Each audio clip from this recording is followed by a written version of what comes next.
देवर पर बैठा दो। भाभी प्लीज बताओ ना, कैसी लगी आपको रागनी? पसंद आई होगी ना? वो है ही इतनी प्यारी। भाभी आप बताओ ना, मम्मी पापा और भैया से बात करोगी ना मेरी और रागनी की शादी के बारे में? नंदिनी के देवर शेखर ने पूछा तो नंदिनी ने बोला, सच में देवर जी, बहुत अच्छी लगी मुझे आपकी पसंद।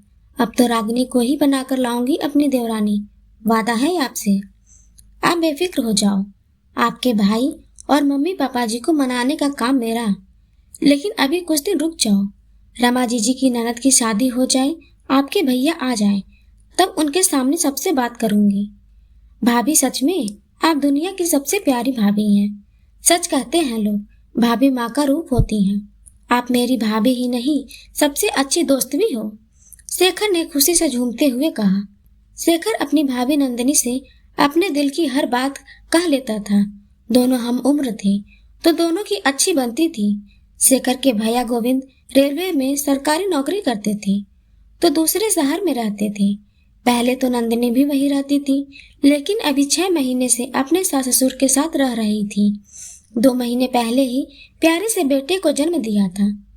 नंदिनी सोच रही थी, रमा जीजी की ननद की शादी पर जब गोविंद आएंगे तो उनके साथ चली जाएगी। अब तो उसने माँ जी से सीख लिया है कि बच्चे को कैसे संभालना है। और गोविंद भी तो बेचारे 6 महीने से अकेले ही रह रहे थे। शेखर, तेरे भैया का फोन आया है। उसकी गाड़ी 1 घंटे में स्टेशन पहुंच जाएगी। मोटरसाइकिल ले जा और बुला ला उसे। शाम को रमा के ससुराल के लिए निकलना भी है तुम तीनों को। शेखर की माँ ने कहा। अरे माँ, आप और पापा भी चलना ना। कितना कहा है दीदी की सास ने आप दोनों को लाने के लिए। अरे छोरा, दिमाग तो ठीक है।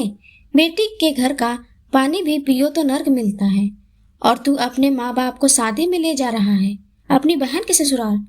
नंदिनी की बुआ सास अंगूरी देवी ने कहा। अंगूरी जी पुराने ख्यालात की महिला थी, घर की सबसे बड़ी थी। घर में उनकी बात कोई नहीं टालता था। शेखर के पापा को उन्होंने ही पाल पोस कर बड़ा किया था। बहुत ही छोटे थे जब उनकी माँ का देहांत हो गया था। नंदिनी तैयारी कर रही थी। शाम को ननद के यहाँ जाना था। आज उसने गोविंद की पसंद का खाना बनाया था। पूरे 1 महीने बाद घर आ रहे थे। नंदिनी बड़ी ही बेसब्री से अपने पति का इंतजार कर रही थी। शेखर को भी गए बहुत समय हो गया था। बार बार फोन मिला रही थी, लेकिन दोनों में से कोई फोन नहीं उठा रहा था।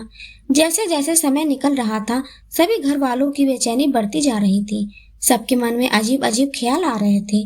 थोड़ी देर बाद एम्बुलेंस की आवाज आई और सब लोग दौड़कर बाहर की तरफ भागे। एम्बुलेंस में गोविंद की लाश थी। ट्रेन पूरी तरह से रुक भी नहीं पाई थी और वह जल्दी से उतर रहा था, जिसके कारण वह हादसे का शिकार हुआ। शेखर के लिए अपने भाई को इस तरह घर लाना दुनिया का सबसे कष्ट का काम था। मम्मी पापा और नंदिनी तो बेसुध ही हो गए थे।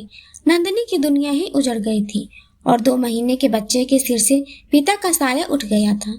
गोविंद के जाने के बाद हंसते खेलते घर में उदासी और खामोशी ने अपनी जगह बना ली थी।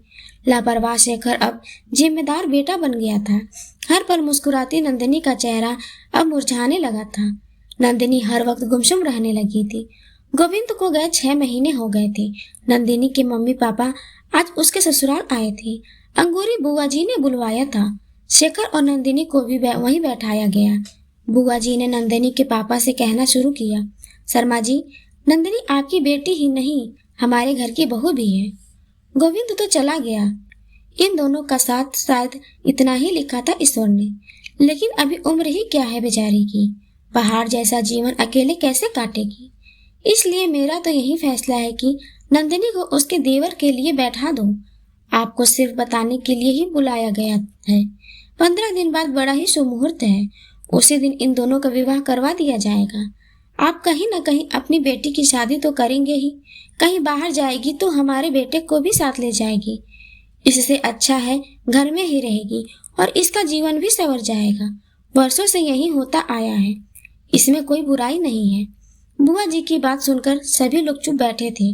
किसी को कुछ समझ नहीं आ रहा था कि क्या बोले। बुआ जी ने शेखर से पूछा तो वह चुप रहा। उसने कोई जवाब नहीं दिया। फिर उन्होंने नंदिनी की तरफ देखा।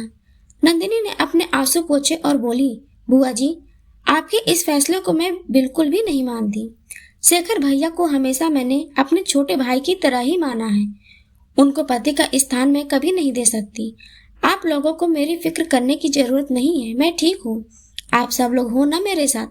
शेखर मुझसे बिना शादी करे ही मेरे बेटे को पिता का प्यार दे सकते हैं, और भविष्य में कभी मुझे लगा कि जीवन साथी की आवश्यकता है और मैं मन से तैयार हूँ किसी को अपनाने के लिए, तो मैं आप लोगों को बता दूंगी।